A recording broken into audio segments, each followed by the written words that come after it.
Анкарада Жапаров менен Эрдогандын расмий жолугушуусу болду. Кыргызстанда бир суткада 459 адамдан коронавирус табылды. Өлкөдө калктын социалдык аярылуу катмарын акысыз документтештирүү жүрүүдө. Кыргызстанда COVID-19 каршы 88 миңден ашык адам вакцина алды. Үй камагына чыгарылган Василий Дашков кайрадан кармалды. Эртең 10 июнга карата аба ырайы тууралуу маалымат.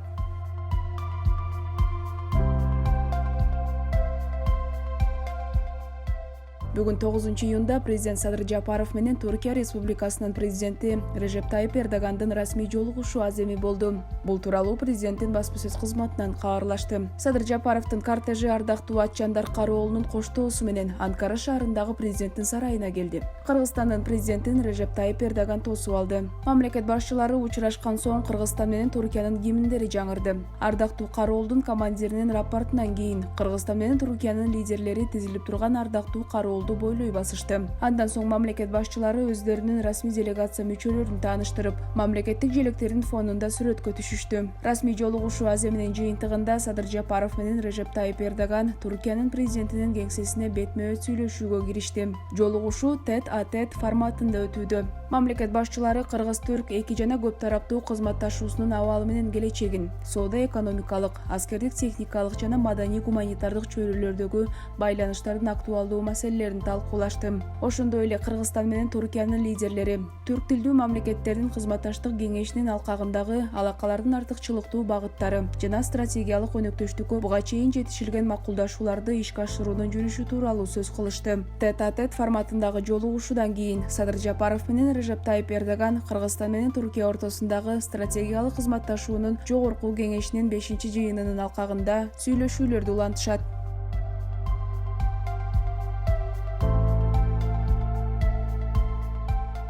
Кыргызстанда 9 июнга карата коронавирус дагы 459 адамдан аныкталды. Бул тууралуу республикалык штабтан билдиришти. Маалыматка караганда Бишкекте 183, Ош шаарында 73, Чүй облусунда 70, Ош облусунда 70, Талас облусунда 6, Нарын облусунда 1, Ысык Көл облусунда 19, Жалал Абад облусунда 34, Баткен облусунда 3 адамдан илдет табылган. Ал эми бир сутка ичинде 331 адам коронавирустан айыгып чыккан. Алсак Бишкекте 178, Ош шаарында 20, Чүй облусунда 84, Ош облусунда 9, Нарын облусунда 10, Ысык Көл облусунда 25, Жалал Абад облусунда 3, Баткен облусунда 2 адам сакайды. Сутка ичинде COVID-19 илдетинен Бишкек шаарында 1, Чүй облусунда 2, Ош облусунда 2 бейтап каза болду. Бүгүнкү күнү стационарларда коронавирустан 1818 бейтап, амбулатордук түрдө 2080 адам дарыланууда. Алардын ичинен 1165 бейтаптын абалы орто оорлукта, 518 адамдын абалы оор жана 106 бейтап өтө оор абалда жатат. Бир сутка ичинде өлкө боюнча 29 медициналык кызматкер коронавирус жуктуруп алганы аныкталды. Пандемия башталгандан бери 4795 медицина кызматкери коронавирус жуктуруп алган. Алардын ичинен 4646 медкызматкер айыгып чыкты. Ал эми Кыргызстанда пандемия башталгандан бери 108173 адам коронавирус жуктурган. Алардын ичинен 101364 киши айыгып чыкса, 1864 адам каза болду.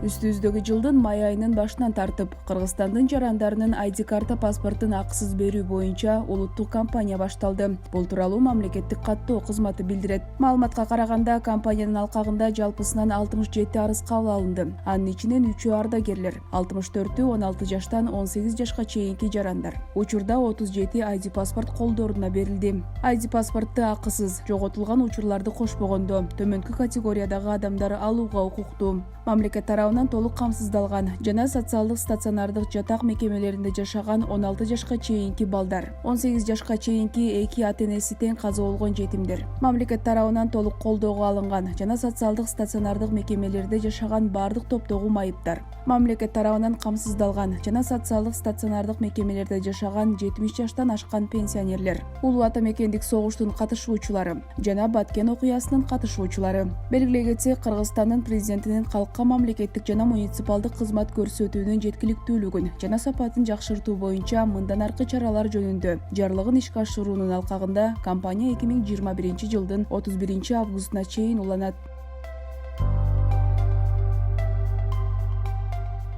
Кыргызстанда өткөн суткада коронавируска каршы вакцинаны 2954 адам алды. Анын ичинен 2421-ине экинчи доза сайылды. Бул тууралуу республикалык штабтан билдиришти. Маалыматка караганда жалпы 88178 адам эмдөөдөн өттү. Алардын ичинен 47400-ü вакцинанын экинчи дозасын алгандар. Аймактар боюнча алганда Бишкекте 21423, Ошто 7249, Чүй облусунда 14816, Ош облусунда 11975, Ысык облусунда 8265, Талас облусунда 4398, Нарын облусунда 4529, Жалал Абад облусунда 11627, Баткен облусунда 3886 адам эмдөөдөн өттү. Эскерте кетсек, 29 мартта Республикалык иммунопрофилактика борбору Кытай өлкөсү тарабынан берилген коронавируска каршы Sinopharm вакцинасынын 150 000 дозасын алган. Ал эми 22 апрелде Россиядан Sputnik V вакцинасынын 20 000 дозасы, 10 майда дагы 20 000 дозасы алынып келген.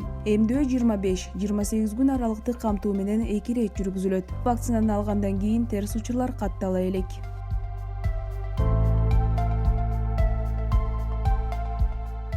Кыргыз темир жолу мамлекеттик ишканасынын мурдагы башкы директору Василий Дашков 8-июнда камалды. Бул тууралуу УКМКнын маалымат кызматы билдирет. Мурда маалымдалгандай, Улуттук коопсуздук мамлекеттик комитети Кыргыз темир жолу мамлекеттик ишканасынан мыйзамсыз каражаттарды алуу боюнча коррупциялык схеманы аныктаган. Такталгандай, Кыргыз темир жолу мамлекеттик ишканасынын мурдагы башкы директору Василий Дашков 2022 жылдын майынан декабрына чейин баалуу товардык материалдарды ташып келүүнүн төлөмү деген негиз менен жеке компанияга мыйзамсыз түрдө 1 миллиард сом которгон. Бишкектин 1-май райондук сотунун 18-майдагы токтомуна ылайык Василий Дашков келтирилген зыяндын ордун толтуруу шарты менен үй камагына чыгарылган. Бирок бүгүнкү күнгө чейин анын ордун толуктоо боюнча аракеттер көрүлгөн эмес. Мындан тышкары сотко чейинки өндүрүштүн алкагында Кыргыз темир жолу ишканасынан бюджеттик каражаттарды мыйзамсыз чыгарып кетүү боюнча кошумча фактылар аныкталган. Тактап айтканда, ушул жылдын январынан апрелине чейин аталган ишканадан 490 миллион сом мыйзамсыз алынган. Ошентип бюджетке келтирилген зыяндын жалпы суммасы болжол менен 1,5 миллиард сомду түзгөн. Буга байланыштуу 8-июнда Дашков кылмыш процессуалдык кодексинин 98-беренесине ылайык кармалып, Улуттук коопсуздук мамлекеттик комитетинин убактылуу кармоочу жайына киргизилген. Учурда тергөө иштери жүрүп жатат.